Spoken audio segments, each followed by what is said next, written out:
allegiance. I pledge allegiance to the flag of the United States of America and to the republic for which it stands, one nation, under God, indivisible, with liberty and justice for all. Item 3, rules of order. We follow Robert's Rules of Order and other rules that are adopted by the council along the way. Councilor Hinson. Yes, I want to make a motion to remove item 16, which I was sponsoring Main Big Night, because the person who was going to present tonight couldn't make it. So I'm just move to take that off the agenda. Is there a second? Second. All those in favor? Unanimous. That item is removed. Should note that all councilors are present. Councilor Moat will be here shortly. Item 4, adoption of the Ellsworth City Council minutes from the following meetings: March 20th, 2023, regular meeting minutes, April 10th, 2023, regular meeting minutes, and April 25th, 2023, special council meeting minutes. So moved. We have a motion. Second. Second. Any discussion? All those in favor? Unanimous. Item 5, city managers report. Manager Mosher. Good evening, council. Just a few quick announcements. First off, just wanted to let folks know that Harbor Park and the marina opened today. Also, construction began at the dam for our temporary repair, which hopefully will be wrapped up tomorrow. Next week, starting at May 22nd, Franklin Street between Main Street and Store Street will be closed in preparation for the Franklin Street Parklet. And that's hopefully will be all up and set up for the Memorial Day weekend. The restrooms at Knowlton Park are open, and the splash pad will be operational for Memorial Day weekend. Absentee balloting for school budget validation begins tomorrow, May 16th. And if you believe you signed a petition recently for the No Labels Party, that was not a petition, but a change in your enrollment to that party. So if you have any questions about that, please see the clerk's office during normal business hours, and they can check with your enrollment status. And just finally, City Hall will be closed Monday, May 29th, in observation of Memorial Day. Thank you. Questions, comments? All right. Item 6, committee reports. Any committee attendance at any of the committees by councilors? I've got a couple. Is this the council? I'm busy.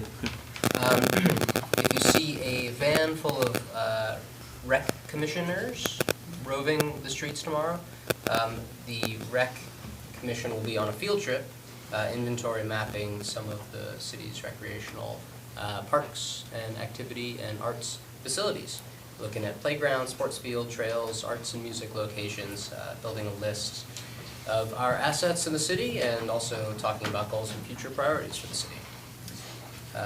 We usually have meetings third Tuesdays of the month, but we'll be roving. But next month, come and join us. Public's always welcome. Communications committee meeting. We'll be welcoming a new staff member who's part-time, or half of the staff member's time will be in outreach and communications and PR. Is that correct? Mm-hmm. So we will be meeting as a committee June 12th at 5:30 p.m. here in the council, talking about how to incorporate the staff's position into the committee's goals of transparency, communication, and gaining input from citizens. Again, community is welcome. Please attend, share your thoughts.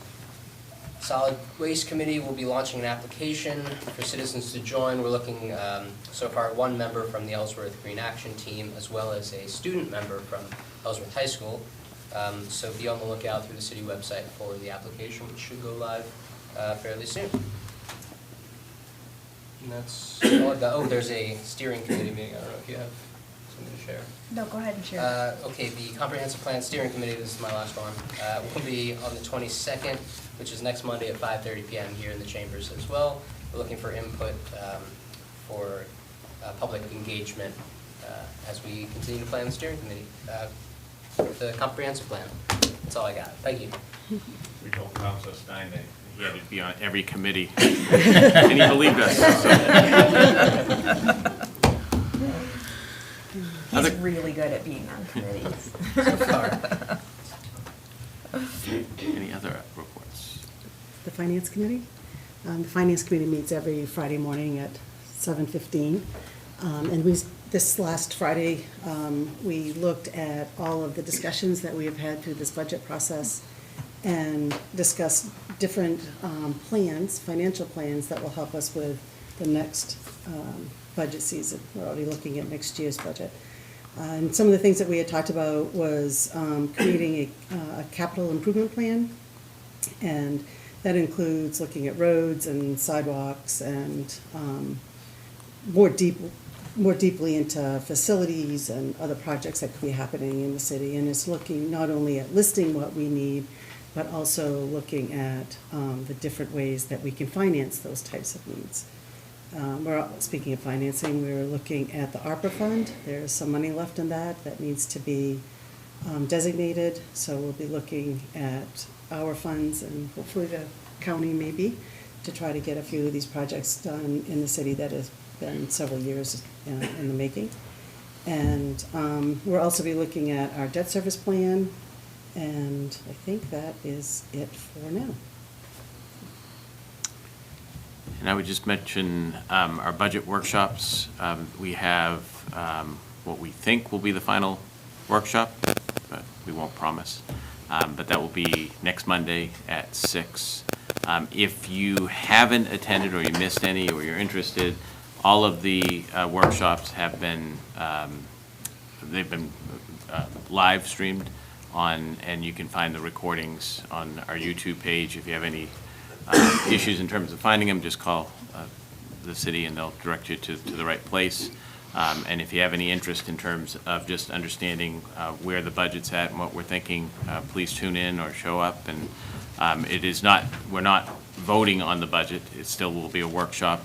The actual vote will take place at the next council meeting in June. But we should be far enough along that Monday we should be wrapping up. Anything else? All right. Item 7, citizens' comments. This is a portion of the agenda where citizens can comment on any items they wish. If you want to, you just go to the podium, state your name, and say whatever you'd like to speak on. If there's an item that's on the agenda that you want to talk about, you can use this time to do so, or you can wait till the agenda item comes up, and then at that time you'll have an opportunity to speak specifically to that item. With that said, take it away. Good. Hi, Gordon Workman, resident of Ellsworth. Recently, I saw posted about an event that's possibly going to happen at the park, Knowlton Park, called Rocks and Roots. And they're talking about having a mobile bar and what have you. And as you know, with bar and alcohol comes other stuff. The park isn't made for that. The park was a child's park, a children's park. And there's signs posted, drug-free zone, alcohol-free zone, safe zones. We're asking for a can of worms if this happens. Plus, parking. That's an issue. You've got 60 spaces. That's 240 people, if 4 people per car. Where's everyone else going to park?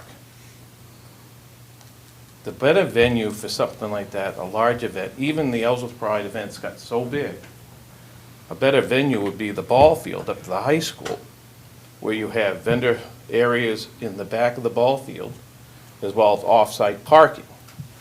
Be a much better venue. One lady commented back to the Rocks and Roots about when I posted the signs. They said, well, that's just about control. That's not about usage. Really? So this is the mentality you're going to have. And that park is in a residential area surrounded by 4 streets with residential houses. It's not a good fit. large events should be in a larger area away from residents. Plus, the park is used on weekends with children. That's what it's made for. Hence all the equipment. That's just my opinion. Thank you. Thank you. And I just want to be clear so the public's not, doesn't misunderstand. Not everything on the internet is real. So the event is posted, but at this point, if there's, applications will need to be filed. If there's going to be more than 250 individuals, you have to have a special permit. If you're going to have food or serve alcohol, you have to have a special permit. None of that has taken place at this point. So I just don't want the community to think that this is something that's gone through the process and has been approved at this point. Well, the other issue is, okay, if alcohol is been waived, wasn't that open container in the public? And Yeah, where well- would they have to drink it? Outside of the fence? All I'm saying is it hasn't Right. even. But I'm just saying, there's a lot of issues. Yeah, no, and I hear your concerns about it. I just wanted everybody to be clear that it hasn't gone through the process yet. It's not something that Okay. is an absolute, so. I'm just, Yeah. I think the ball field's a much better place. That's all I'm saying. Yeah. It's a bigger area, easier parking, easier off-site parking. There's no issues about running through the streets, people's backyards. Like last year, the Ellsworth Pride was a huge event. I had people running through my backyard, trying to park in the driveway. It's gotten to the point where things like this got so big. And I think the Pride Fest right now is looking at 1,500 people possibly. That's a lot of people. So, Yeah, hear you. all right, Thank you. thanks. Could I comment on that? I'd be happy to listen to any ideas, but let's not, I mean, maybe the venue's wrong, maybe it needs to be moved, but let's not rain on something new for Ellsworth. Maybe it does need to go someplace else, but let's not crowd this idea down, because maybe there is a venue somewhere that wants live music, bank or waterfront concerts. I'm not suggesting we do that, but let's not crowd this idea into the dirt. Maybe there needs to be some tweaking and moving and shoving, but I don't want to crowd the idea down. Let's listen to everyone's interest. So, No, I get that. I'm not saying get rid of the idea. I'm just saying the venue may be a bad place. That's all I'm saying.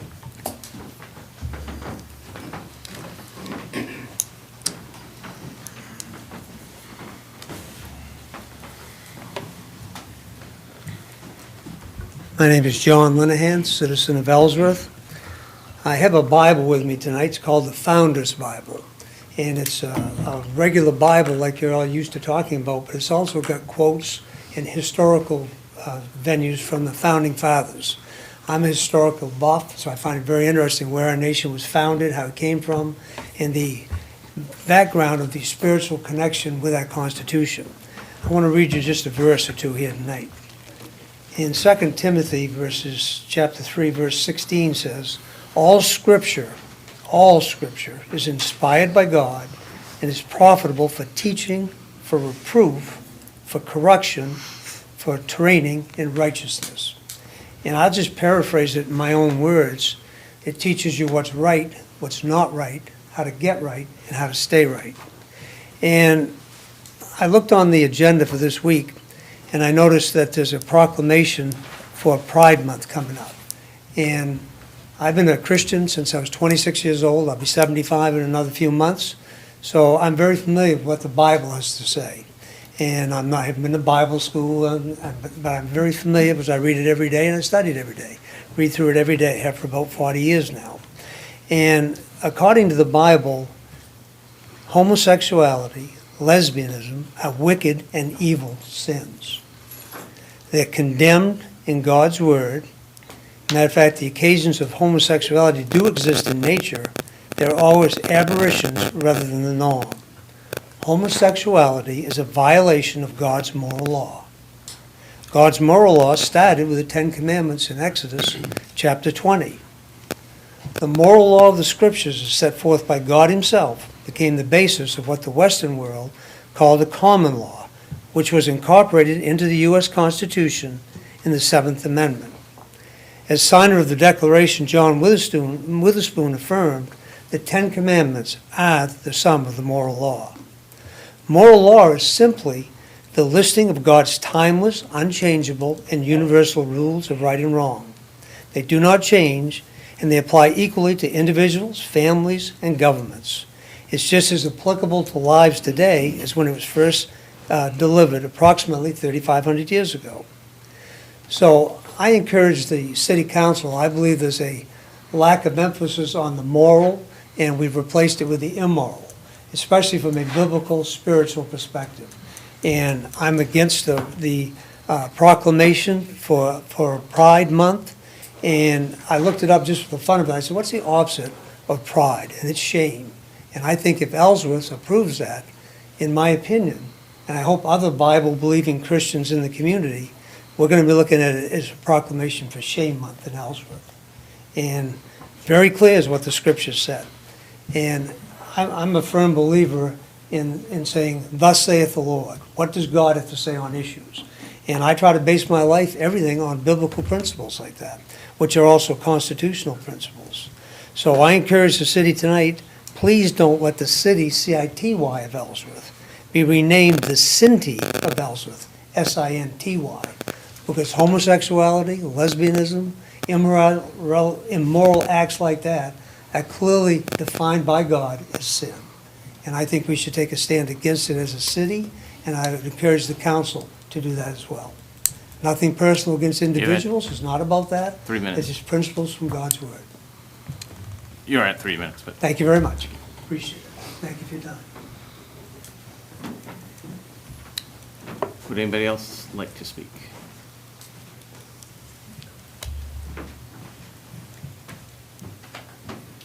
Hello, my name's Rachel. I'm a member of the Ellsworth community, and I'm gay. I got engaged in front of the library. I am married to a woman. I'm the granddaughter of a pastor, and I would like to feel safe and welcome in this community. I believe in morals. I believe in ethics. I believe in the freedom of religion. And I believe it's my freedom in this country, based on this Constitution, to live here and live within my own morals, not defined within your founder's Bible. So I implore the City Council to consider the existence of myself and other members of the LGBTQ community here, and to officially recognize us, so that way we do have a sense of safety and pride in this community. Thank you.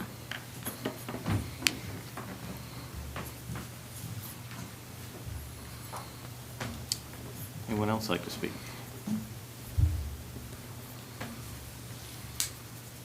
All right, seeing none. Item 8, presentation of awards. First presentation, I'm going to slow roll this while somebody comes out of his room. Jason.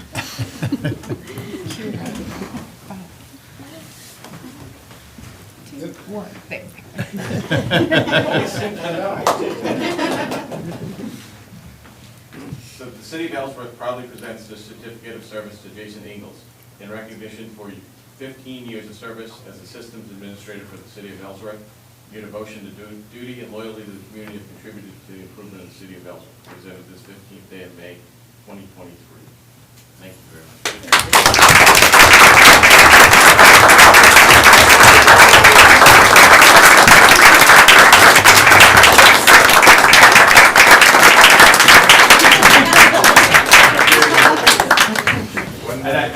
I mean, everybody's familiar with IT, so don't have to go too much further than that. But it's amazing in terms of how much you're responsible for, in terms of the data of all the city. And when we say the data of all the city, it's all the residents, it's all the businesses. There's a lot of information that you protect, and you do a great job. Thank you.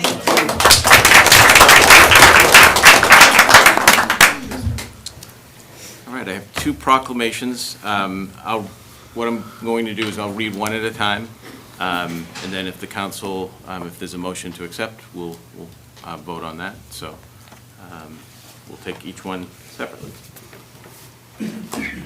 First one, Pride Month in the City of Ellsworth 2023. Whereas the City of Ellsworth strives to be a community that is welcoming and supportive of all its members, and whereas across the nation, June has been declared Pride Month to commemorate the Stonewall riots and the subsequent work toward achieving equal justice and equal opportunity for lesbian, gay, bisexual, transgender, and queer LGBTQ+ Americans, and whereas all LGBTQ+ individuals should be able to live their lives with dignity, respect, and free from the fear of harassment, and whereas the City of Ellsworth is committed to ensuring that all residents and visitors in our community are treated with dignity and respect, regardless of race, gender, age, sexual orientation, or gender identity and expression, and whereas Ellsworth supports the legal non-discrimination protections for LGBTQ+ Mainers made into law in 2005, and whereas Pride Month is an opportunity to recognize and support the Ellsworth LGBTQ+ community and acknowledge the ongoing work of the citizens of Ellsworth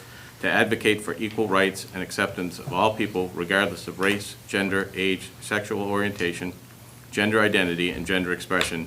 And whereas June Pride Month is an occasion to recognize that when some individuals are denied the promise of equality, then all citizens are affected. Now, therefore, be it resolved that the City of Ellsworth, Maine does hereby proclaim the month of June as Pride Month in the City of Ellsworth and urges all members of our community to advocate for equality and to work together to advance the principles of equal rights, justice, and opportunity for all of their fellow citizens. Move to accept the proclamation. Second. Motion is second. Any discussion? All those in favor? All those opposed? Motion passes.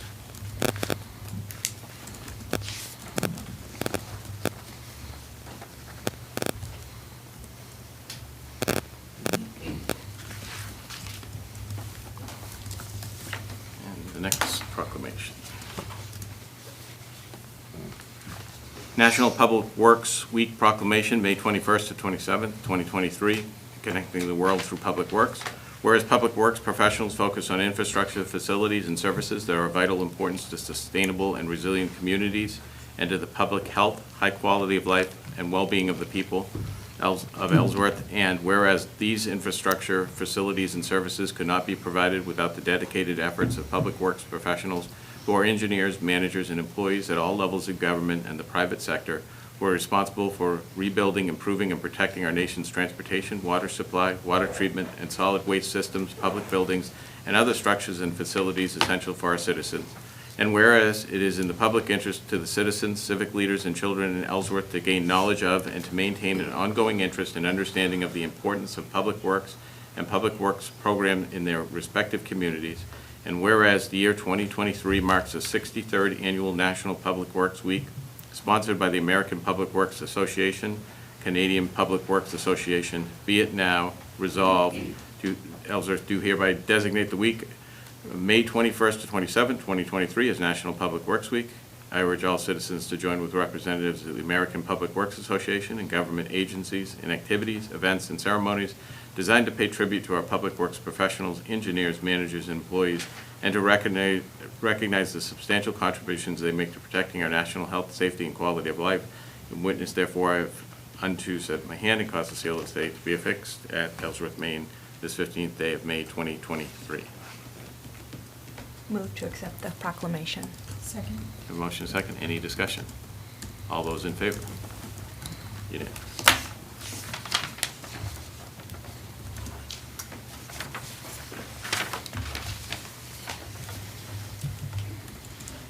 And the last presentation of award, I want to turn it over to Lori Roberts. for the presentation. I'm Bobby Roberts.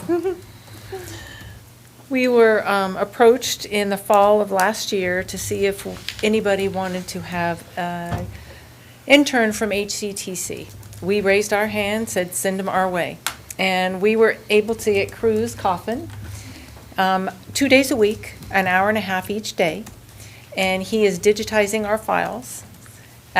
We have quite a few file containers, and it's going to be a while. He's about 11% through at this point. It takes a long time. It takes all the properties and all the stuff that that has to be digitized. And we're looking at probably being able to finish the project by next June. And that would be with Bobby and I digitizing through the winter time and doing that and helping out and hopefully getting another intern next year as nice as Cruz. But for right now, I want to thank Cruz. He's been a pleasure, and we were very grateful to have him.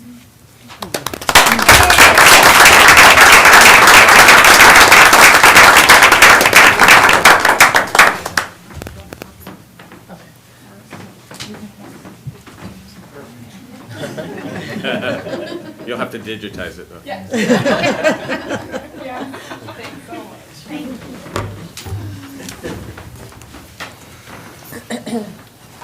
Thank you very much for doing that. To have young people interested in getting involved in the community and stepping in, it makes a difference. And you just heard in terms of, that 11% would have been a lot of staff hours. So A lot. thank you. All right. Item 9, or new business, item 9, public hearing and action on the issuance of business licenses. Madam Clerk, are all the licenses in order, or?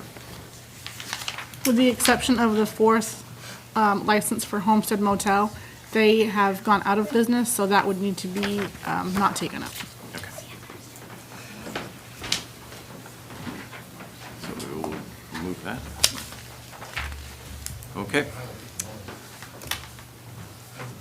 Shimbashi Incorporated, DBA Shimbashi Restaurant, 139 High Street, for renewal of the City Class C license, victual and liquor, and renewal of the State Restaurant Class 1, 2, 3, 4 malt, spirituous, and vinous liquor license. This is a public hearing. I'll open the public hearing. Public hearing is open. If anybody would like to speak on this, they may do so at this time. Seeing none, I will close the public hearing. Public hearing is closed. Approve. Second. We have a motion and a second. Any discussion? All those in favor? Unanimous. And hopefully I pronounced this right. Is it Jerry. Good. I pronounced it correctly. Jerry Ellsworth Incorporated, DBA Ramada by Wyndham Ellsworth, 215 High Street, for renewal of a city lodging license. It's a public hearing. Open the public hearing. Public hearing is open. If anybody would like to speak. Seeing none, I'll close the public hearing. Public hearing is closed. Move to approve. Motion? Second. We have second. Any discussion? All those in favor? Unanimous. Brian Langley, DBA Union River Lobster Pot, 8 South Street, for renewal of the City Class C license, victual and liquor, and renewal of the State Restaurant Class 1, 2, 3, 4 malt, spirituous, and vinous liquor license. This is public hearing. Open public hearing. Public hearing is open. Anybody would like to speak? Seeing none, close the public hearing. Public hearing is closed. Move to approve. Second. Motion is second. Any discussion? All those in favor? Unanimous. Douglas J. Kime and Rachel E. Wallace, DBA Homestead Motel and Cottages, 143, oh, wait a minute, that's the one we are not doing. Not that one. Sorry. No, I should have got stuck with my paper. Crestwell Investments LLC, DBA Airline Brewing Company, 173 Main Street, for renewal of the City Class B victular liquor and amusement, and renewal of the State Restaurant Class 2 and 4 malt and vinous liquor license. Public hearing. Open the public hearing. Public hearing is open. If anybody would like to speak. Seeing none, I'll close the public hearing. Public hearing is closed. Move to approve. Second. Motion is second. Any discussion? All those in favor? Unanimous. Crazy Sumo LLC, DBA Crazy Sumo, 785 High Street, for renewal of a City Class C license, victual and liquor, and renewal of a State Restaurant Class A restaurant lounge. It's a public hearing. Open public hearing. Public hearing is open. If anybody would like to speak, they can do so. Seeing none, I'll close the public hearing. Public hearing is closed. Move to approve. Second. Motion is second. Any discussion? All those in favor? Unanimous. Wedge LLC, DBA The Break Room, 248 State Street, for renewal of a City Class C license, victual and liquor, and State Restaurant Class 1, 2, 3, and 4 liquor licenses. A public hearing. Open the public hearing. Public hearing is open. If anyone would like to speak. Seeing none, close the public hearing. Public hearing is closed. Move to approve. Second. Motion and second. Any discussion? All those in favor? Unanimous. Ellsworth, number 1 LLC, DBA Hampton Inn, 215 High Street for renewal of the city lodging license. Public hearing, open the public hearing. Public hearing is open. Anybody like to speak? Seeing none, I'll close the public hearing. Public hearing is closed. Move to approve. Second. Motion and a second. Any discussion? All those in favor? Unanimous. Twin Hill Cottages of Acadia, 210 Twin Hill Road for renewal of a city lodging license. Public hearing, open the public hearing. Public hearing is open. Anyone like to speak? Seeing none, I'll close the public hearing. Public hearing is closed. Oh. Move to approve. Second. I'm doing my part. I fell asleep. Motion is second. Any discussion? All those in favor? Unanimous. Manny's Greek Grill, 248 State Street for renewal of a city Class C license and renewal of a state liquor license Class 1, 2, 3, and 4. This is public hearing. Open the public hearing. Public hearing is open. They'd like to speak. Seeing none, I'll close the public hearing. Public hearing is closed. Move to approve. Second. Motion is second. Any discussion? All in favor? Unanimous. Item 10.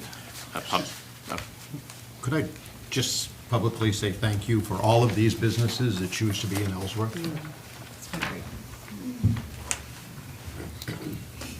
Thank you. Item 10, public hearing and action on repeal and replacing the City of Ellsworth Code of Ordinances, Chapter 33, Floodplain Management Ordinance with updates through December 31st, 2022, and effective date of June 1st, 2023. I'm Lori Roberts with the Code Enforcement Office, and there are times when the floodplain ordinance is updated, and so to stay on board with them with updating our ordinance along with their updates is all this is. And the front page of the part in your packet tells you what was changed and within that ordinance. And what I'll do is after it's approved, I'll have her certify 2 copies, and I'll send that off to the floodplain ordinance section of the state. Any questions before we open the public hearing? Councilor O'Connell. What does this do to somebody wanting to come to Ellsworth? What is this, So what are the since- consequences for this? Since 1975, we have been part of the floodplain ordinance, the city of Ellsworth. If we weren't part of the floodplain ordinance, nobody in Ellsworth that is in the floodplain can get insurance. So this offers that availability, although it's very expensive, at least they have that availability to have. So there's no downside to Mr. and Mrs. No, property? no downside. There's no change to them whatsoever. Thank you. You're welcome. All right, this is a public hearing, so I will open the public hearing. Public hearing is open. If anybody would like to speak on this, they may do so. If not, I will close the public hearing. Public hearing is closed. Move to approve.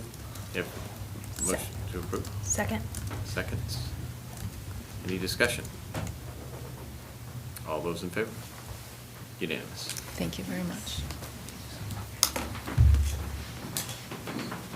Item 11, public hearing and action to amend the City of Ellsworth Code of Ordinances, Chapter 31, Recreation Commission Ordinance to modify the number of members from 8 plus an alternate to 7 members to be effective immediately.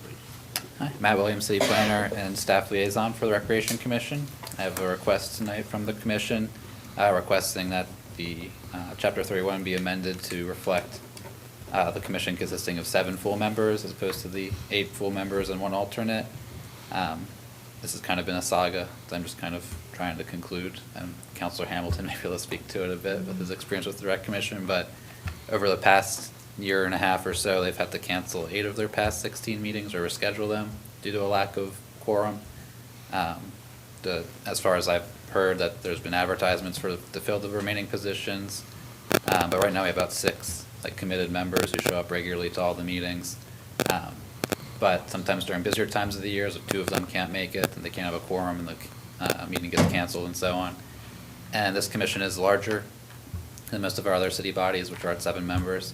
So the request is just to lower their total membership to make a quorum more manageable. would note that Counselor Stein attends regularly. The public hearing. It is. Okay. Just any questions, comments before we do? Public hearing, we'll open the public hearing. Public hearing is open. If anybody would like to speak? Seeing none, close the public hearing. Move to approve. Second. Any discussion? All those in favor? Unanimous. Thank you. Make that change. Item 12, Council Order Number 052300, request of the Public Works Director to enter into agreement with Haley Ward for the construction phase inspection for the Christian Ridge Road project. Good evening, councilors. I'm here tonight to continue, hopefully, our agreement with Haley Ward for construction phase support. On Thursday, March 10th of 2022, a bid opening was held for engineering of Christian Ridge Road between Bucksport Road and Grant Street. At that point in time, the council approved the cost proposal to do the engineering phase of the project. I'm here tonight to hopefully continue our agreement to the construction phase of the project. We are, at this point, estimating it'll take about, I think it'll be less, but we right now are saying 13 weeks of inspection, some of it full-time, some of it part-time, depending on what operations are happening out there. During closed drainage and paving, I want full-time inspection. During driveway culverts and that kind of thing, I don't necessarily need full-time inspection. We obviously will only pay for what time is used. So I'm asking to continue that agreement and have them do our inspection for us.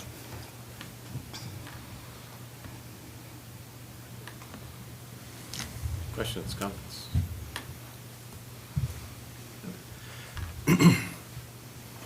I saw where this is $98,000 Yep. estimate. Right.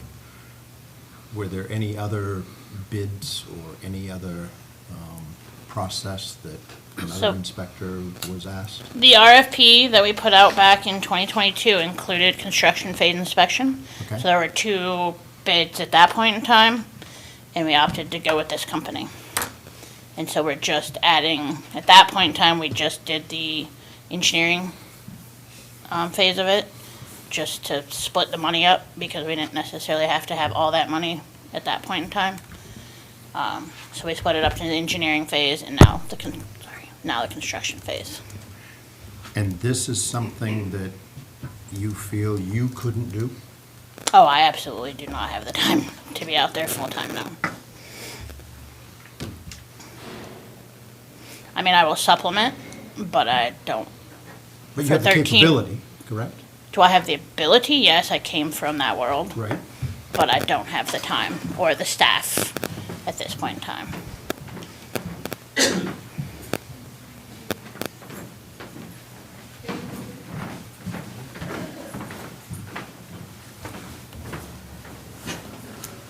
there anybody from the public that wanted to speak on this topic? Any other comments? Move to approve the request of the Public Works Director to continue our agreement with Haley Ward for the Christian Ridge Road reconstruction, construction administration, and inspection phase. Services to be provided for an estimated amount of $98,000 and to be funded from the local roads budget. Have a motion? Second. Seconds. Further discussion? All those in favor? All those opposed? Motion passes. Thank you. Item 13, Council Order Number 052301, request of the Fire Chief to accept the $1,239,537.50 FEMA staffing for adequate fire and emergency response SAFER Regional Grant Program for the recruitment and retention of volunteer firefighters. Good evening, Council. I sent you a packet with the breakdown of the SAFER award and the budget that goes with it. Back on January 2022, the council approved my application to FEMA for a SAFER grant for the volunteer recruitment or retention of firefighters. This goes back to an ongoing problem that we've had in the surrounding area, not just the city of Ellsworth, with the recruitment and retention of volunteers. When we went through my hiring phase, it was one of the largest topics during my interview process was what were we going to do to reinvigorate the volunteer basis for the Ellsworth Fire Department. Of and by ourselves, because we're predominantly career, Ellsworth would not have been able to do this and achieve a safer grant by ourselves. So we decided to do a regional grant, which is what you approved my application for. And the gentlemen sitting in the back represent all the fire departments that are involved in this grant, which would be Trenton, Lemoyne, Hancock, Mariahville, Orland, and Ellsworth. I know, yeah, I got you. Ellsworth. There's 7 communities total involved in this. 2 weeks ago on Thursday, we were notified by Representative Golden and Senator Collins that we were going to be receiving this grant, and I was notified by FEMA the following morning, which you have a copy of that letter. It's for $1.2 million. This is a reimbursement-based grant, so monies that are expended are reimbursed based on the budget and the criteria and the funding opportunity.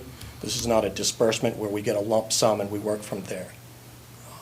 So the request from us is for all 7 communities that you approve us as the host and accept the grant for the $1.2 million to allow us to rebuild the volunteer base.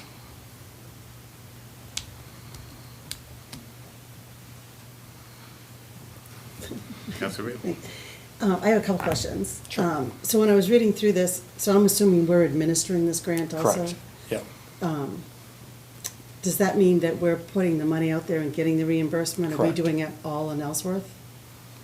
Is that all on Ellsworth to do that, to pay all the bills and then get reimbursement? Correct. So the surrounding communities will also pay their bills, but they will submit a request for us to do a reimbursement. Oh, okay. Because we're the grant manager, we will do the reimbursement request from here so that we're being fiscally responsible and we don't have too many hands in the pot. Okay, so we're not responsible for paying out all of the money ahead of time and then being reimbursed? Each town? Each town will do Pays their their own, own, they'll okay. submit a request to us for reimbursement, and then we'll submit on a set schedule to FEMA for a reimbursement back.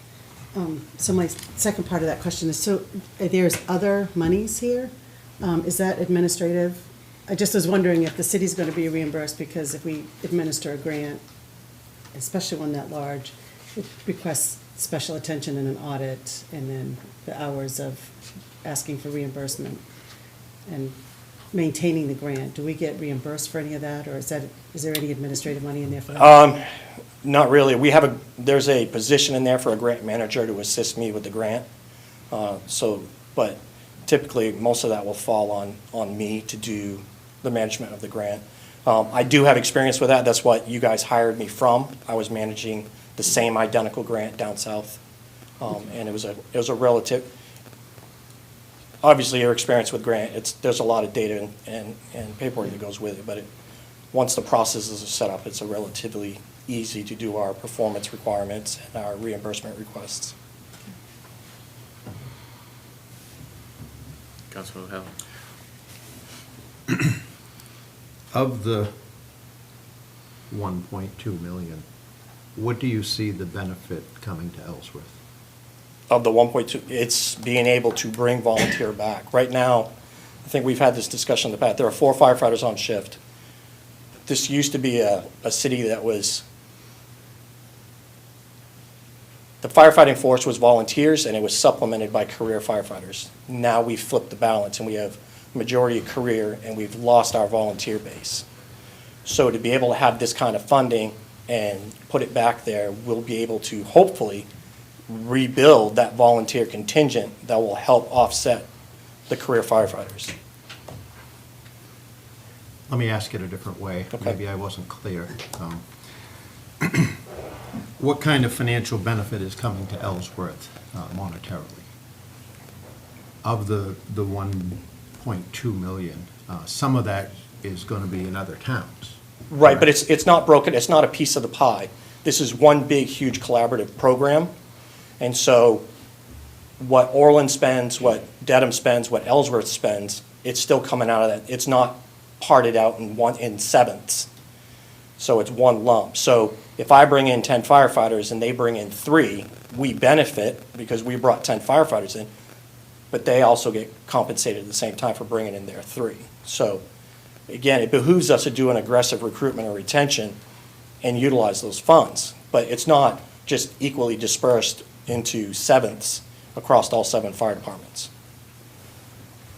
So I think maybe, if I may try to answer your question, I think a little bit more specifically is the funds are specifically donated for equipment costs, so their turnout gear, which is the gear they wear, protective gear is $4,000 or $5,000 for each firefighter. So if you bring in a volunteer firefighter, you have to provide them that gear. So this grant would afford that, so we wouldn't have to pay for it from city dollars. In addition to that, the training costs are included in this grant fund, so in training, medical workups for the volunteers, so that, and these are things that are required through the process, and those are all expenses that ordinarily, to bring a volunteer on board, the city would have to pay for those things, but this grant would fund those. And in addition to those sort of savings for the city, the grant focuses a lot on establishing social media, radio ads, all sorts of efforts to try and get the word out and get the word to the community that we need volunteers. And if you're interested, this is how you can help. So basically, that's the amount, and it's to be dispersed among the community outside that you have reciprocal agreements with, et cetera. So it's not, Orland wouldn't be limited to just a portion of this. No, It's nope. a broad Right. look. That's all I was asking. Yep. Thank you. What does a successful recruitment look like in terms of numbers of volunteers who stick around? Well, during the application phase, we polled each fire department what would be the ideal number for each department, whether it's 8 additional firefighters on top of their force, whether it was 10. And so each department has a different max number of firefighters that they can handle. So it's going to vary. Like for the city of Ellsworth, I know that I can effectively manage 10 additional volunteer firefighters, just from a cost perspective, because at the end of the grant, I still have 10 firefighters. So it's going to vary from each department. So between that, I think we were looking for a little over 80 firefighters retained over the next 4 years. And final question for me, what do you think the biggest barriers are currently? Manager Moser mentioned gear costs was difficult. Could it be advertising or housing or So something else like that? there's a lot of things. So from a retention standpoint, or from each community standpoint, monetary becomes a big financial burden to what we can handle. As he said, the physicals, what they cost, the gear, the training and education, all that stuff, and then maintaining those over the period of time. Smaller communities can't necessarily afford to take on 10 additional firefighters without some sort of support, or ask their communities to give them that additional funding. So from there, the other part, besides the monetary part, is just the commitments that come to those. So from a retention standpoint, a lot of people are interested in volunteering, but being able to hold them isn't sometimes the city's fault or the fire department's fault. It becomes life, where people, 2 people at home are working, time commitments, family commitments. So there's always been a lot of interest. Even from my own experience recruiting before, I would wind up with a whole big contingent of people that were interested in being in the fire service, and they'd get there, and then the time commitments with home, and they didn't realize how much commitment was involved. So there's a balancing act when we're trying to bring these people in, is how can we get them in, how can we get them trained, and how can we work with them to keep them? Because they are an important part, especially for the outlying communities around us. It's their only support, it's their only firefighting force, and for us, we need to balance out our volunteer and career base so that we're not, overworking the guys downstairs. And what we have right now for a volunteer force, we're starting to age out.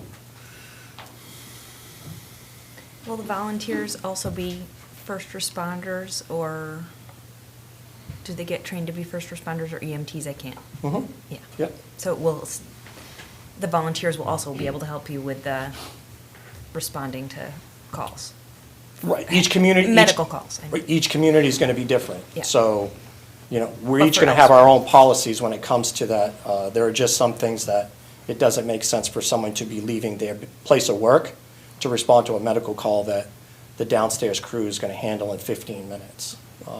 That would be an unreasonable request for somebody here in the city of Ellsworth. But for the outlying communities that are part of this grant, that's an important part of it. If they have the ability to leave and manage those calls, it's extremely important.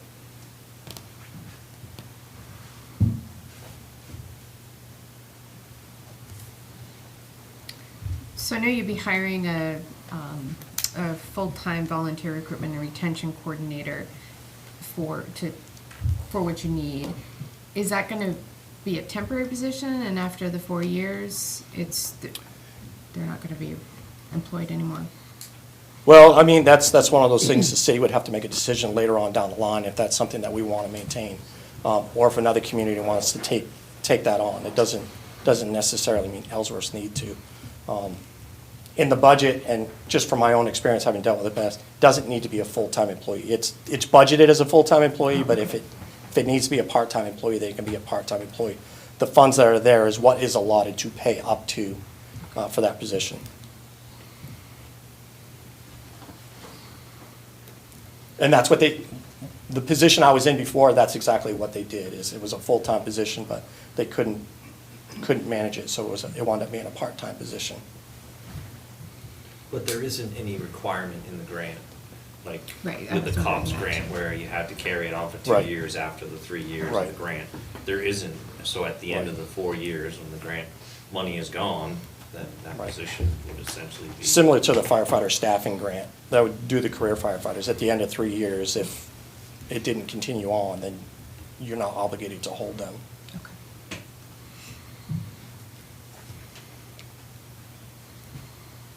I think it's a great way to try to enhance our workforce without having to take on new costs of hiring. And we know hiring is difficult anyway. So if this becomes effective over the 4 years, Yeah. it certainly will be a benefit to the city and surrounding communities. And I think the big thing even for me, is to remember that there are 6 other communities that are tied into this that are here to help us. They're the ones that when we have something going on here in the city, that workforce is the one that's coming in here to help us. So this benefits Ellsworth in 2 ways. Move to approve accepting the $1,239,537.50 FEMA Staffing for Adequate Fire and Emergency Response Regional Grant Program for the recruitment and retention of volunteer firefighters. Second. I have a motion and a second. Any further discussion? All those in favor? Unanimous. Thank you very much. And thanks to all the surrounding community. Item 14, presentation to update the city council and public on the recent work of the city's broadband committee. Thank you.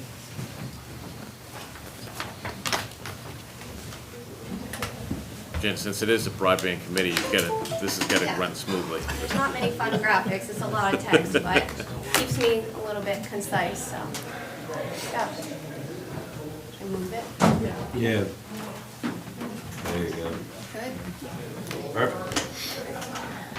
Good evening, counselors. I'm Jana Richards, the Economic Development Director, and I'm here representing the city's broadband committee. Other staff that are on the broadband committee include City Manager Mosier, Jason Angles, who's hiding in the back room but also trying to get this on camera. And then we have John Doherty, who's here from Mission Broadband, who's also been working with us through this process. The last time we were here before the council was in August, and there's been quite a bit of changes in the broadband landscape, which therefore has changed some of the next steps of the committee. So we wanted to inform you of what those updates are and what the changes have been in the past 9 months. And so we figured what better way than through a quick presentation. I promise I'll try to be quick. So let me go to the next slide. So I'm just going to give you a brief overview of who the committee is and what who is comprised of. for the benefit of the public and also counselors that are newer, we're going to talk about the first year of our work, and we'll go through that a little bit quickly, just because it's old news at this point. And the new news is what's been happening from October 2022 till the present day. And that will help inform some of the next steps, and then we'll leave some time for questions, comments, and feedback from the council. So the broadband committee, like I said, there's some city staff on there, there's some counselors.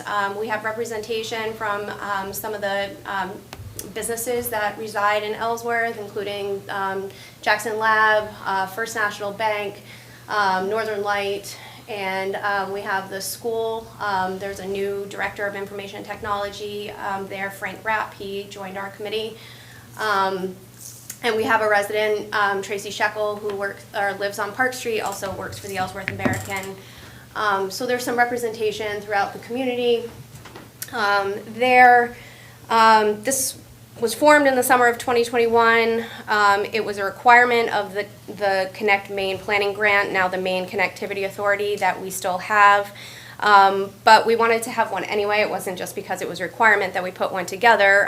It helps inform a lot of the work that we're doing to see what the vision and the goals are for broadband in the greater Ellsworth community. So year one, we formed the committee. We submitted a grant, and we were awarded the grant through the then Connect Maine Planning Connect Maine Authority. It was a planning grant, so it all had to do with how we can plan for broadband expansion here in the city.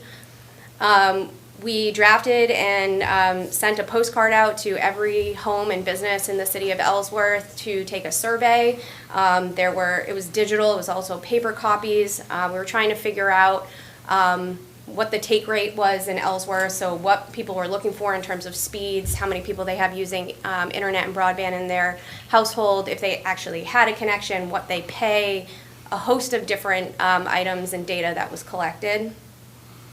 We also held a meeting with stakeholder groups throughout the city to figure out what broadband needs were and how having a stronger broadband connection and a better fiber in the city would improve their functions. And so all of that got rolled into a City of Ellsworth broadband roadmap and strategic plan that was finalized in August by the committee, and we held a workshop with the council at that time to go through the results of that strategic plan. It's available on the city's website. I have a hard copy in my office. Anyone is welcome to review it and look at it and ask questions on that document. And that plan was basically the deliverable that we had put forth for phase one of our grant. So we had grant dollars to help with the survey and things of that nature. So like I said, in August, we came forward to the council and we asked to move forward at that time with a request for proposals to see what sort of proposals that we would get on expanding broadband within the city, knowing that our goals were 100% coverage of the city as well as an affordability component. So we were moving forward with that. At the same time, there was some new city councilors that were assigned to the broadband committee. We began drafting the request for proposals. And about October, November, we started learning about quite a bit of internet service provider investments in the city. So we put a hold on moving forward with the request for proposals. And as the committee, we met and came forth with what we called an interim plan at the time, just given the changing landscape. So we decided that we would have a subcommittee of the fuller committee that would re-meet with the internet service providers that had plans for the city of Ellsworth and ask them some pretty pointed questions and get answers back that we could then summarize and put into a matrix, which is provided for you in the packet, to try to understand. The primary goal was to try to understand where the gaps would be in the city if these plans were fully executed by the internet service providers. So we drafted questions and set up the interviews with 5 internet service providers during late February and early March. and I'll go through some of that in a minute. We also met with the Maine Connectivity Authority to tell them about the changing landscape here in Ellsworth. And we asked, it's not really a grant extension. The grant was, contract was through June 2023. We just said that our deliverables would be delivered before then. So we told them that there's all this changing landscape going on in Ellsworth, and they were fine with the fact that the deliverables that we had said that we would put forth in phase 2 may not come through to fruition just because of what was going on here in Ellsworth. So we have the ability to amend the deliverables of phase 2 should we need to after determining our course of action moving forward. And we have the ability to either accept or deny the remaining $2,500 in an awarded funds. So we were ultimately given $5,000 total. We've utilized $2,500, and there's $2,500 remaining. And the last piece here is that while all of this is going on, the state basically designated that they wanted to have a state digital equity and inclusion plan. And the way that they're going to come up with a statewide plan was to have regional plans that then roll up into a statewide plan. So we found that we were part of the Hancock and Washington County regional plans, and that the Island Institute was the partner with the state that was basically facilitating the regional plan for us. So we started to reach out to them to see how our broadband committee could be integrated into the regional planning process. Okay. So the bigger, I guess the meat and potatoes of all of that was the interviews that we conducted with the internet service providers. So we met with 5, Consolidated Communications, Infidium Fiber, Spectrum, GWI, Premium Choice, and GoNet Speed. So out of those 5, 3, Fidium, Spectrum, and Premium Choice have existing plans for Ellsworth in the near future. And with those plans, broadband coverage in the city would be close to 100%, which is the coverage goal of the committee. Aside from just asking them what their plans were, we asked what the type of technology would be. We asked what their customer service was like. We asked what their pricing was like. We asked if they would have any interest in sponsoring digital equity and inclusion type programs or projects here in the city of Ellsworth. So if you look in your packet, the vendor summary sheet is a summary of those interviews and the different questions and topic areas that we covered with them. So currently there were 2 out of those 3 internet service providers who were going to give us real information so that we are able to really understand where there are now gaps, but there are very small gaps in coverage. And with those plans, really, before they came forward and said that, you know, they had these plans, there were quite a few pockets of Ellsworth that could be considered unserved or underserved. And a lot of the grant dollars that are out there right now are for that eligibility. So if you are unserved or underserved, those grant dollars can help your community expand. Ellsworth, with these plans for expansion, would more than likely not be considered unserved or underserved, and so therefore those grant dollars probably would not be available to us. But there are other sources of grant funds that could be available.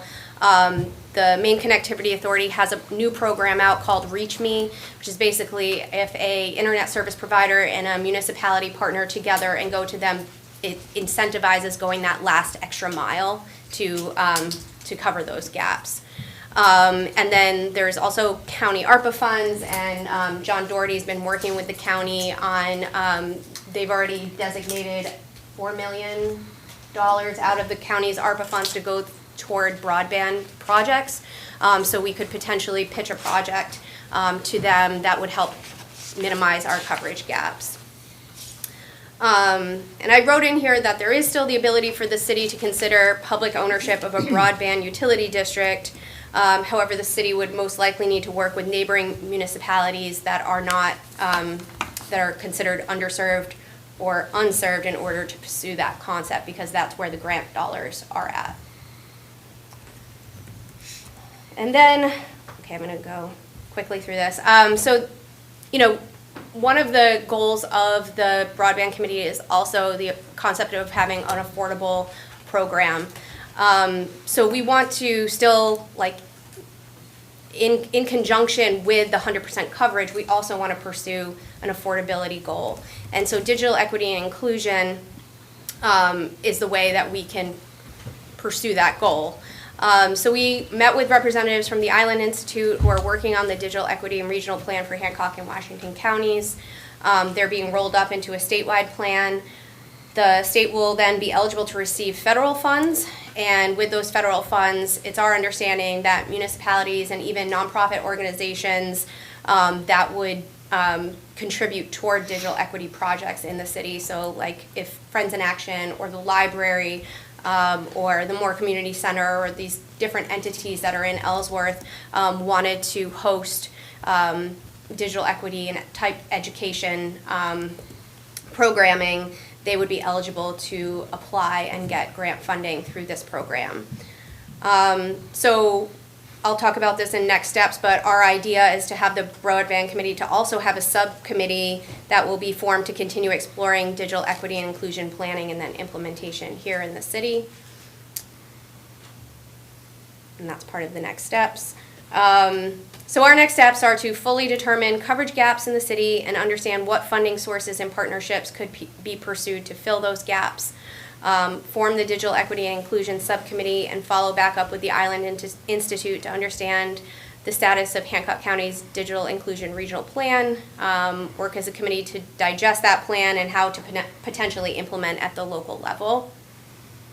I figured this was probably a good time to put another plug out there for the Affordable Connectivity Program. If you or anyone that you talk to is not aware of it, there is the ability to get, if you are eligible, to get a discount of up to $30 per month, or a one-time $100 discount toward a laptop, desktop, computer, or tablet through this program. A lot of the internet service providers that we talk to actually have a plan that is $30. So if you take this $30 credit, essentially your broadband connection is free. So I definitely, you know, want people to pursue this and see if it's something that works for them. And then we are going to follow back up with the Maine Connectivity Authority to discuss our next steps and the usage of the grant funds before the contract end date. Okay, I tried to be quick, I'm sorry. Excellent. Questions, comments? You mentioned go ahead. No, go ahead. You mentioned the possibility or discussion about public partnership, partnering with another municipality. What would that look like, or where are we in the stage of that conversation? So the public-private partnership would be more so us partnering with, so like, I'll just give a real, like an example. As we all know, Fidium Fiber is here. You see their trucks everywhere. They're having a full-on expansion in the city. So basically, the Reach Me grant program would be a public-private partnership for us to go after grant funds to then incentivize them to go the extra mile, if you will, to be able to fully build out the city of Ellsworth. So that's the public-private partnership piece. The other piece is the broadband utility model, which is essentially the city owning its own infrastructure to be able to deliver broadband to the public. There are these broadband utility districts you might have heard of in Baileyville, Calais area. They were one of the first ones in Maine. Really, you know, that model is more so in areas where there's either no internet service providers or very limited internet service providing, you know, maybe like a few miles or something of internet service. Here in the city of Ellsworth, now given all of the results of the plans from a lot of the internet service providers, to own our own utility, we'd be basically competing against those internet service providers. And so what they call the take rate, which is like, how many people are we gonna be able to get on our service, probably decline because most of the people, they're already being served by an internet service provider at this time.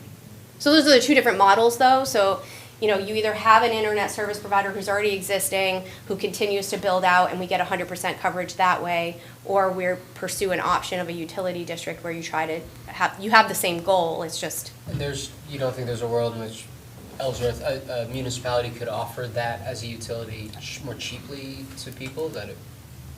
The quick answer to that is no. I was gonna say, I'll let him. So, what we. You've got, Can I stand? it's a rule. Yeah. Surprised it took this long. I know, I did pretty You are good. well trained. My work here is done.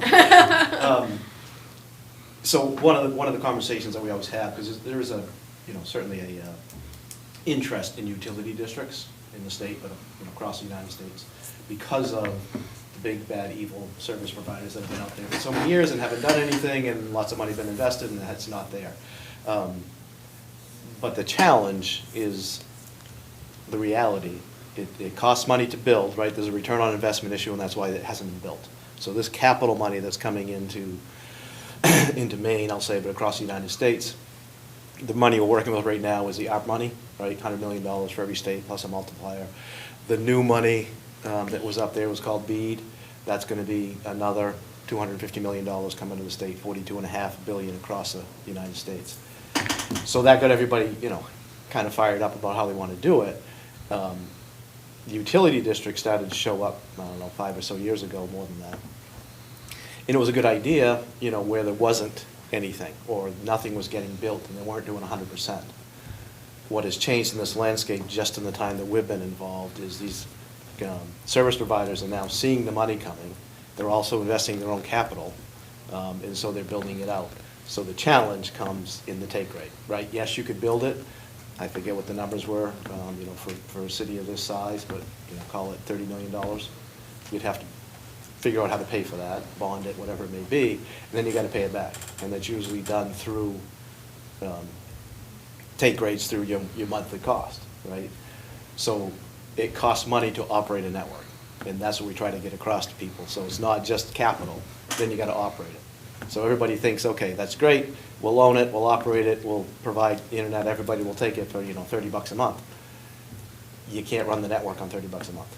And there's where the challenge comes in of owning and operating. It's doable, don't get me wrong, it'd be a model, it'd be a business model, we'd have to put a feasibility study together and all of that. But the challenge comes in the ongoing operating cost and trying to maintain that from a, ongoing basis. And so, your cost to the end user is usually at par or a little bit higher than what's already available from a larger company that can take that loss longer, so. I would also point out that if you looked at the map when this first started in terms of where the gaps were, Yeah. the map there was a lot of gaps in the city. If you look at that map now, when you talk about the gaps, we're talking a very small part of. Two roads. Ellsworth. Yeah, 2 roads that we're aware of at this point in time, and one of them might even just be a mistake. So, yeah. So, I mean, before, we were like, oh, we could get a lot of grant dollars that could come in to help offset some of the infrastructure costs. But at this point, he works with a lot of towns that are unserved or underserved, and others that aren't, and they put in for some of the grant funding through the Build Me program, and found out the hard way that really the ones that got funded are ones that are unserved or underserved. So. Truly, no internet. Yeah. And that's the goal of this money from the federal perspective. It's not, I don't like my internet service provider, so I want money to compete against them. It's truly a dot on a map that's a rooftop that says they either have the ability to get it or they don't. And that's it. Those are your 2 choices. The access is definitely important. I just worry about the privatization of something that is increasingly essential for people who Correct. work from home using. There's a reason that water in cities is private, it's public. You know, and Ellsworth is going to be in pretty good shape at this point since we started this project, because you actually have two that are covering a high percentage, right? A third one that's coming in a little bit more. You also have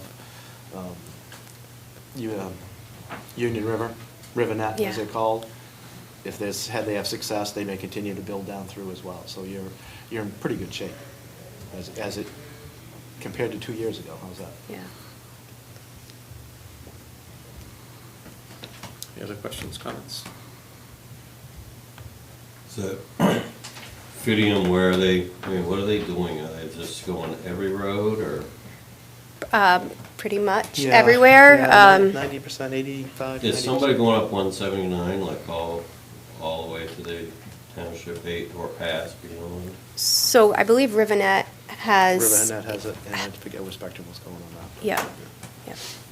Yeah, and I've received emails and calls from the public asking me, hey, I live at such and such a road, am I gonna get on Fidium, or am I gonna be served?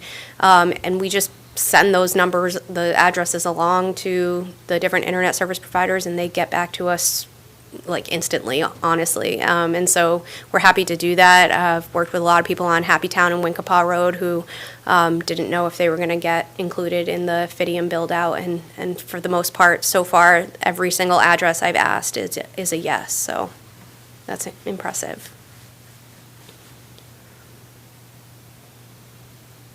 And we know the affordable program is not going to be around forever, but I think the state understands that, and all the municipalities understand that, and so I think there's an effort statewide to try to figure out a way of Federally too. Yeah, and federally. Feds know that needs to stick. Yeah. That needs to stick because it's, is it available? Great. Is it adequate? Which has been the biggest problem. As well as affordability, right? But this digital equity, right? Are people adapting to it? Do they even know how to use it? Do they have a device, right? So you talk about aging in place? Well, if you have it and you're there, but you don't know how to use it, that doesn't help you age in place, right? Education is the same way. So there's a lot of things that are tied behind this digital equity program, and they call it a covered population that federally, nationally, I should say, they're really trying to target. And that's what's happening within the state, because that all gets tied into how do we get the BEAD money, so. We are fortunate that we have a representative from Northern Light on our committee, and so the telehealth is a huge concern and aspect, especially in Ellsworth, of getting people to the hospital to be able to go to appointments, and they have an uptick in telehealth, but to be able to do telehealth, you have to have a good connection. And so he's made recommendations to us of, I was like, so if you had all the money in the world, what would you do to be able to solve that problem? And so he has great recommendations and suggestions that we can then put into this regional plan that hopefully will go to the state and they can understand like the rural areas and how we have to deal with rural health. Is there some data collection about not only where the internet service exists, but how many people can afford it or don't understand how to use it to sort of get to that thing that you were just saying, what John was saying? Not in one place, I'll say. There's definitely maps that are coming out that's going to give us a better coverage idea. But usage, it gets to be private data. Yeah. And affordability is definitely private. So those numbers aren't necessarily out there. We're able to say like 30% of your population is at is at poverty rate or low income, let's say. Even something like 30% is a high enough number to say, wow, we should have a plan for how we can provide at least hotspots and things like that to be able to get the community that can't access. So there's ways of planning for it, not on a household by household basis, but if we're able to do something up in North Ellsworth, something throughout our geography that could then help those populations, then that's what we could strive for.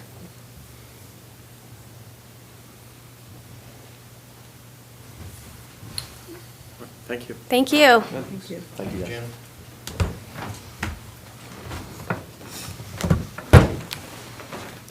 Item 15, review, discussion, and possible action to send the municipal budget to the voters. Councilor O'Halloran. Thank you. When I joined the council a year and a half ago, I had questioned why the school department goes to a referendum of the budget process and the municipal side didn't. And I learned that the school department, that's mandatory, and the municipal side is not. And I would like to suggest that we put out both the municipal and the school budget to the citizens to vote on, not just the school. Maybe there's a downside I'm unaware of, but I would like to think that we would vote on a budget and then get it ratified by the citizens, the people that are paying the bill. Now, I realize we're a long ways into the process here for 23-24 budget. It would probably be a dumpster fire to get it done this year. But I certainly would like to look forward to doing it for 24-25, unless it can be done. If we could ask the clerk that. So I don't know if the clerk's the right person, but I understand the rationale behind it, I think, in terms of what you're saying. I do have a question about, I don't think it's as simple as just the seven of us. If we all were in agreement to do it, I don't think we could. The process is outlined in the charter. So I think we would have to, the charter would have to change. I also think the government structure would also have to change. This form of government has the process by which a council puts forward the budget and is tasked with it, as opposed to a town that operates with a different governmental structure, and they have select people that are elected, and then they have the town meeting and they do public votes in that context. So those are my questions. I don't know if that bears out, but I think those are real issues that would need to be answered in order to do it legally. And I'm fine with that. If we can do it for the school side, I would like to find a way to do it for the municipal side, so that when it goes out, in this case, it was what, June 29th? That we go out with both. Maybe there's a lot of mechanisms that need to be refined in that process, but it would be a good chance to get the public's input on the budget, like we do the school. Now, if the school doesn't pass, correct me if I'm wrong, it comes back and goes through the process again, correct? Right. It goes back to school. Right. So I would like that opportunity for both sides. And again, I realize trying to put it through in this budget is a dumpster fire, but I think it's something that the council should consider for 24-25 budget. I'm just floating the idea. I'm not asking to vote on it. I'm just floating that idea that I think it would be good for the citizens to have a say like they do in the school department. I wanted to know if this was done elsewhere in Maine, and I didn't have very much time, but what came up first in preliminary searches were participatory budgeting, which I found interesting. It's not very common, but in the States and a little bit in Canada, it's happened in several dozens of instances at the county, city, district, and school district level. And it's sort of a combination of municipal budgeting through a council and sort of what you're describing. But in the instances I found, they put discretionary funds up for public vote. So the process looks like, first there's a public idea collection and volunteer recruitment. So volunteers go out, they sort of like the comprehensive plan committee is doing, is sending volunteers out to get public thoughts and opinions. Second stage that the ideas go to delegates who work with city departments to formulate these ideas into actual proposals. And then the residents vote. So it would be just discretionary funds, and ideas coming from citizens would go through the city to be created in these packages of, let's take this amount of money and do this project with it. and then people would vote, and if it passes, then they're enacted and evaluated through the years. And that seems interesting. In them instances, they didn't vote on the budget, they just voted on certain sections Exactly. of the budget. Yeah, just a Think chunk of money and what to do with it. I feel, I don't know if it's the case or not, but if you put you put the school budget up for vote, and everybody, well, we want to support the school budget passes. If people ain't like what their tax bill's gonna be, there ain't no way that, I bet you'd find 8,500 people going and voting down the municipal budget because they don't want to pay for everything in that. And then you'd be back here and back here and back here. We know, we've been through 2 months of listening to everything that's needed. Sorry, we're on that. Everything that's needed with the city, we vetted it. A lot of people think that we just come here and sit and do nothing, I guess, but we have vetted everything that's in that budget. And I think we've taken good, mindful thoughts about it, and that's why people elected us to come here. So if we put it out to vote, they say no, we spend another 2 months going through everything. All the departments lose money because, employees definitely go, because that's where, like at the school, 91% was fixed amount. So, and that's not what we're talking about. So with the municipal, how many percent is fixed amount? Close to 87, I think, when I looked at it. Right. What are you gonna do? You're gonna get rid of the people because the other stuff has to be done.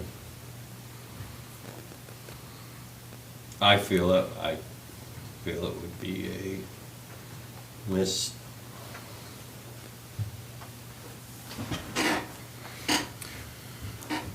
I don't want to, beat this to death, but I'm not afraid of a report card from the public. And I get one every day. I don't think it's a bad thing. I think it's a consideration. Ellsworth doesn't have to follow suit to everybody or every other town. We can blaze a trail, and maybe this is a mistake, but I think it deems looking at, because the people that are paying the bill need to have a voice in what they're paying. They have 7 voices right here that they elected to do the job.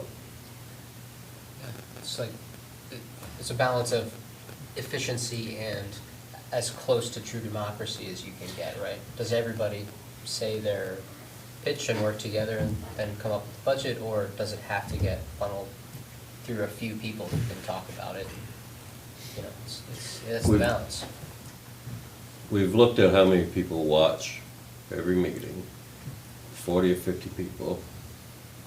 So people are more interested in us doing our job that they elected us to do. And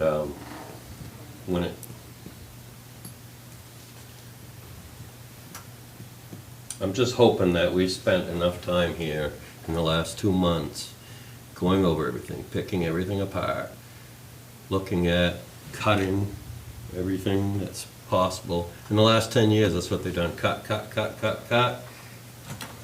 You come to the point where you have to pay, and I feel like we vetted everything as good as we could.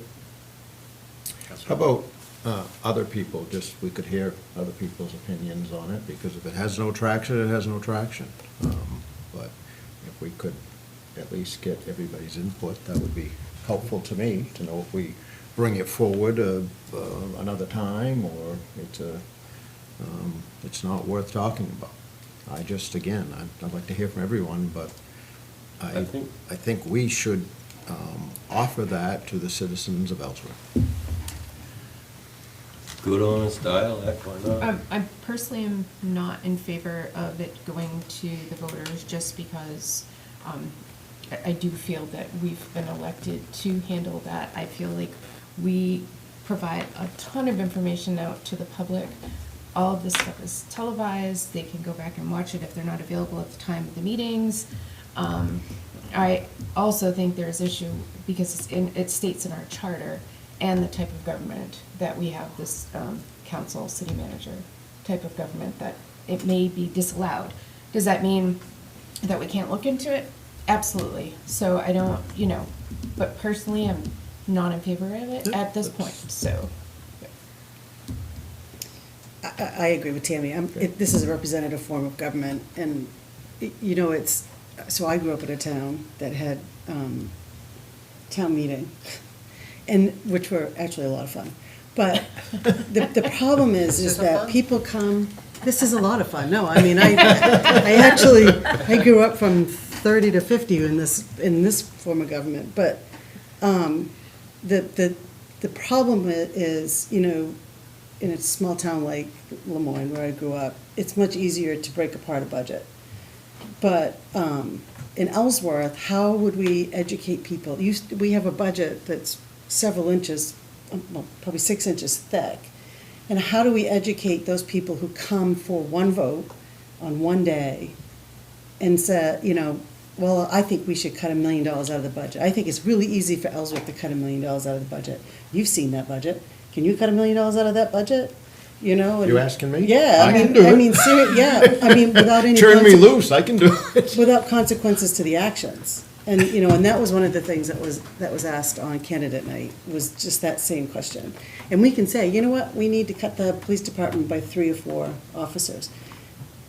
What happens if we do that? Yeah, we'll save some money, but we'll have officers out there in danger because they're going to situations where there should be 2 or 3 of them, and there's 1 because no one's on duty with them.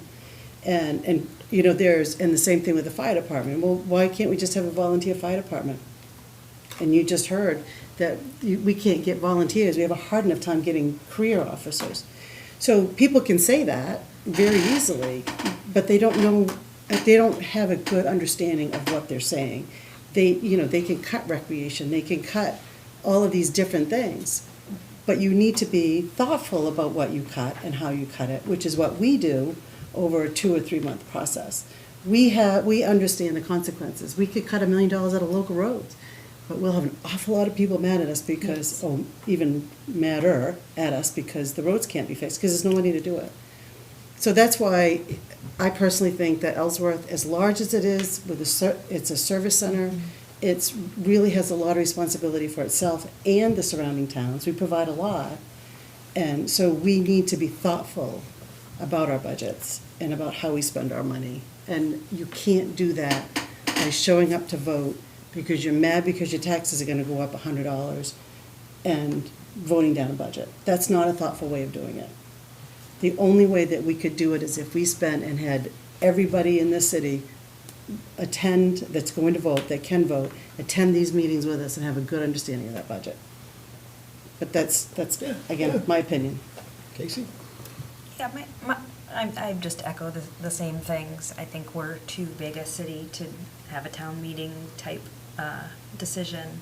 Also just based on how much work the budget committee meetings are, and it doesn't seem like the citizens are banging down the doors to be a part of that. So I guess to me that speaks to the idea that the citizens want to hire us to do this hard work, or hire.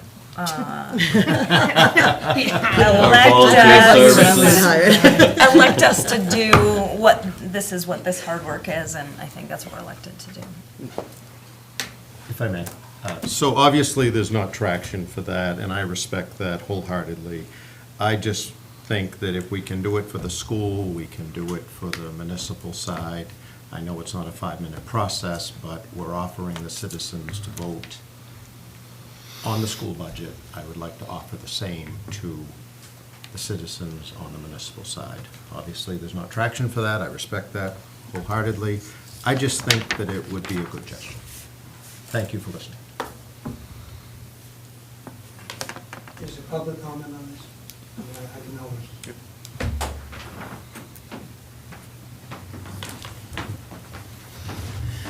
John Linehan from Ellsworth. I agree with Councilor Harlan that we should put it out to the public. I believe that is there a charter commission that's working on a charter right now? A charter review or a charter overhaul? Okay. I thought I heard that one of the council meetings that was going to happen.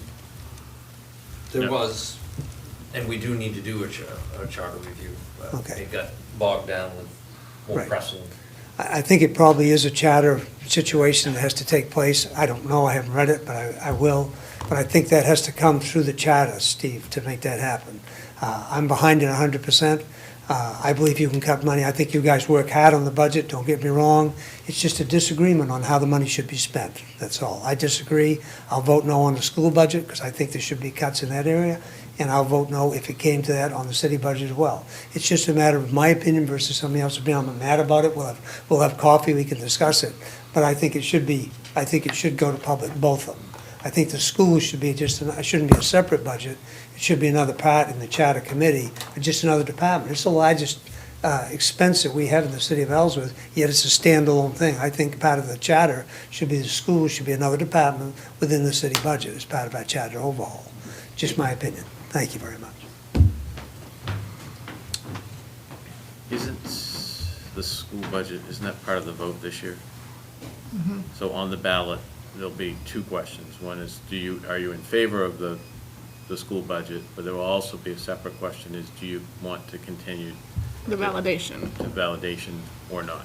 So potentially, depending on how that vote goes, the school budget may not go back out to vote next year. Correct. I didn't realize that. It's That every every 3 Every years. 3 years. It's on the ballot. Every 3 years. So we as a city make that decision, and that's part of the charter. We as a city make that decision every 3 years whether to keep voting on it. Not part of the It's not charter. part of the It's, charter. it's a state law, It's a state Department of law. Education rule. Okay, Yeah. that's good to understand. Thank you. To clarify, I was told that it had to go out to receive funding. Is that not correct? Yes. The school budget will be on the ballot to approve the funding, but every 3 years, there's an additional referendum to ask the voters if they want to continue approving the funding. If they vote no, the council would approve the school budget at this table For the And next it 3 would years. no longer go to the Correct. public? For 3 years. for 3 years. Has that Every 3 happened? years, it will go back out to vote. So it could keep leapfrogging, 1 3 years it does it, Always next voted 3 years to it keep doesn't. voting. Just more confusing. Yeah. Okay. Before the RSU, it never went to vote. Because it was just the council. Right. and school. That was a new, when the RSU situation came out through Governor Baldacci, that was part of what ended up, Okay, that legislation. Before that, the city council always voted for the school budget. I see. Yeah, so it's not a charter issue at all for the school, it's just a state thing. Yep. So if you vote no on question 2, the city will no longer hold a validation election for the school budget. It'll For the just be next 3 years. approved by the council for the next 3 years. But the state will still fund their Yeah. portion. As long as we, yeah. Then the charter is also voted on by the people. So if we were to change it, it would have to be approved Yep. from them. All right. Thank you. Item 16, discussion to broadcast finance committee meetings. Councilor Hanson. Yeah, this is, I requested this in the fall. The finance committee meeting seems so important, and I sometimes have felt inadequately educated because I'm at work during those meetings, and so we've been audio recording them, but it's so clunky. It comes to me a few days later, and I have to download it on my computer and sit next to my computer to listen to it. It's just really awkward. And it seems like a really important committee in terms of communicating to the public. A lot of important conversations happen during that time. I would really appreciate being able to go to work early, watch it before my first patient comes or my first meeting. So I'm just remaking that request. Would your patient be watching before you? Better than during. That's better than during, better than That's during. No, my patients really do. They have a lot to say about city council. Sadly. How you doing? No, I'll tell you. So the drawback to that is it requires staff, Yep, I understand that. so that's the big. How do you record it? Mhm. How do you record it? IT does it. We just record the voice. I Yeah, do but that I in the mean, morning. What, because I couldn't look at it either. I'm not that I wanted to listen to it, and I could like barely hear it. Yeah. They- Probably just IT does it. my IT stuff, not very good. Counselor Mosley and Counselor O'Hara. I was just wondering if you would be able to call in before you see your first patient, so you'd feel more connected. Like, there were a few times that I've had to drive to Bangor, and I just called in and listened, and participated during the meeting. So I don't know if that's a possibility for you, as well as you. How would you call in? What number? To the spaceship. What is that? Just explain what you're talking about. yeah. Call That into the spaceship. No, The one in Ellsworth. There's it's a conference phone, so you could just call in, right? And it can have as many people calling in. What number do you call? Glenn could provide that for you. That would definitely be Beneficial? better than, it would still, like if I had an 8 o'clock meeting, I wouldn't, if it were the way the other meetings are, that would be ideal. I could listen to what I listened to and catch up on what I missed. But what you're saying is definitely better than what I'm doing now. You're not like, you call, you listen, you don't have participation, right? Just- can. No, you can. Oh, you can. Tammy asked questions Yeah. or comments. We used to have a. I don't particularly need to participate, I just. Oh, wanna that's pretty know. good, though. I mean,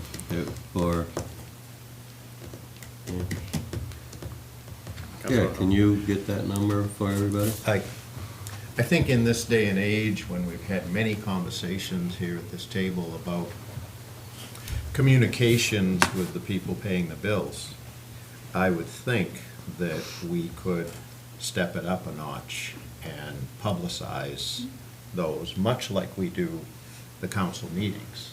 That's an important committee. We do workshops. I realize there's an adjustment in staff to do that.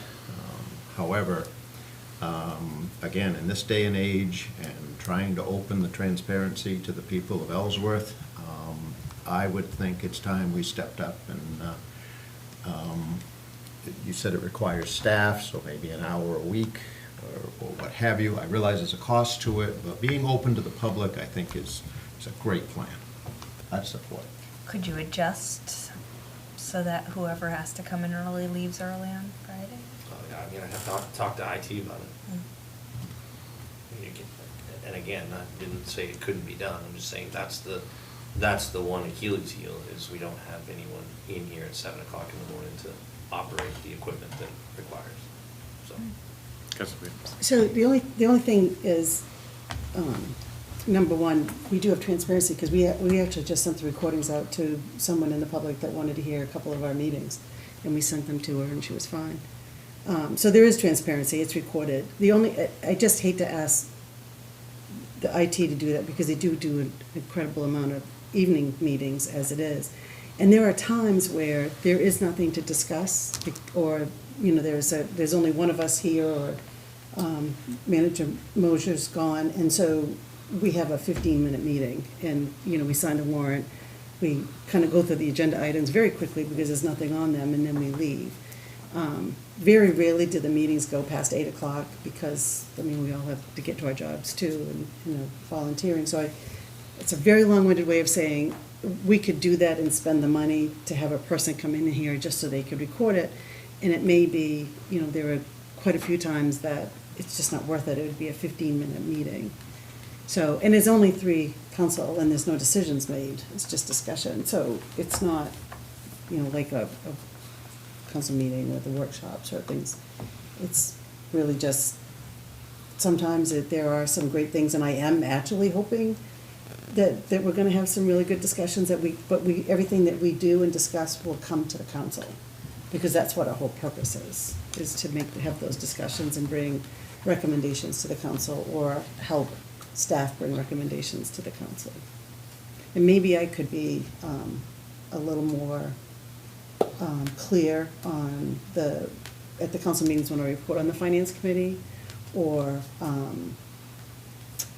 showing the council that this has been vetted, or if I don't want to say vetted, because we don't really vet, but we have had conversations with staff about certain things, and it is the finance committee's recommendation to do this or to not do that. And we haven't done that, and we haven't been really good about that even through the budget process. But I think there are some ways that we could definitely get the information to the council rather than ask an IT person to come in at 7 AM every Friday morning.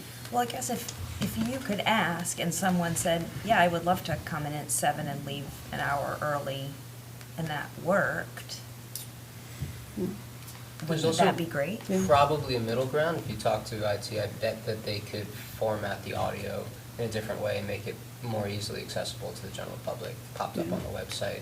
So it's work for them, but later in the day, so they can take your audio recording. Yeah, or if there's a way to make it audio that, because when you have a meeting, people can be watching this. That's what I would just love to be able to participate at the moment, and not like, oh, let me find time in my weekend now to add that in. When I was speaking, I wasn't speaking necessarily about the council being able to see it. I'd like to see every citizen have the same opportunity to see it. They may choose not to, and that's fine, but I would think it would be an option we should offer.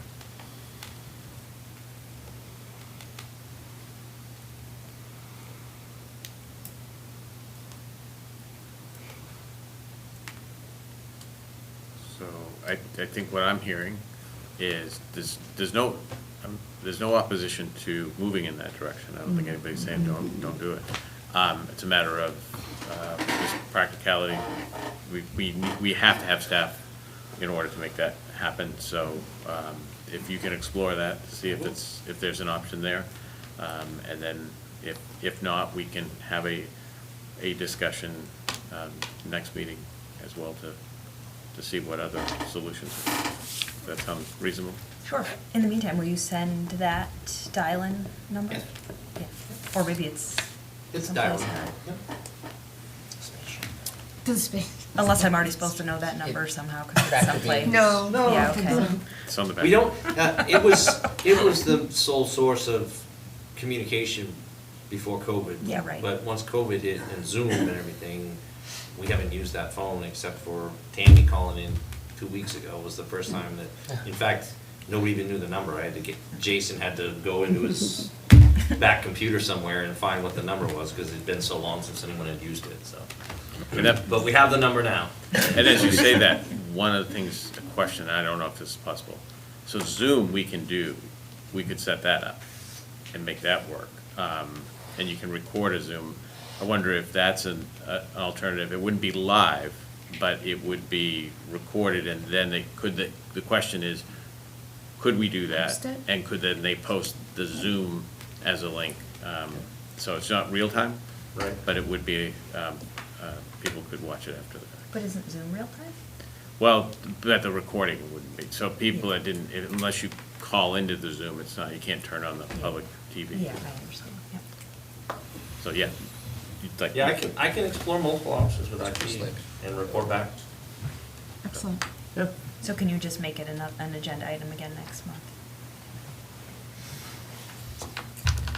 Thank you. Item 17. Move to adjourn? Second. Oh, wait, I've stopped, yep. So, wait, I know it's late, I just wanted to make. No, actually, Counselor comments. Counselor comments wasn't Oh, listed, yes, so. sorry. So, counselor comments, so here you go. Thank you. We breezed through the Pride Month declaration, which in its own way was awesome, but I just wanted to say how proud I am to have been able to vote for that. So, you know, I'm more of an Old Testament kind of guy, so I wanted to find some context from John Witherspoon, who contributed to the Bible you're holding.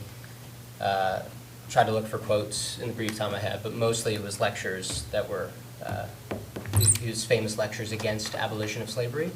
Of course, he was a slave owner himself. I'm not trying to dig into you, I just want to talk about the fact that we've changed a lot since, you know, some of the good old days, and that's what it means to progress, and that's what it means to be a community. So we've had pride events in town, we've had a rainbow crosswalk, we haven't seen fire and brimstone, but we have seen some people in the community feel slightly safer, so I think we've done our job here. That's all I have to say about that. Thank you. Thank you. Any other comments? I'd like to thank this young lady. What is your name? Rachel. Rachel. I'd like to thank you for the courage that you had to get up and speak and tell us about your life. That's very important to hear that, what your life is like. Thank you.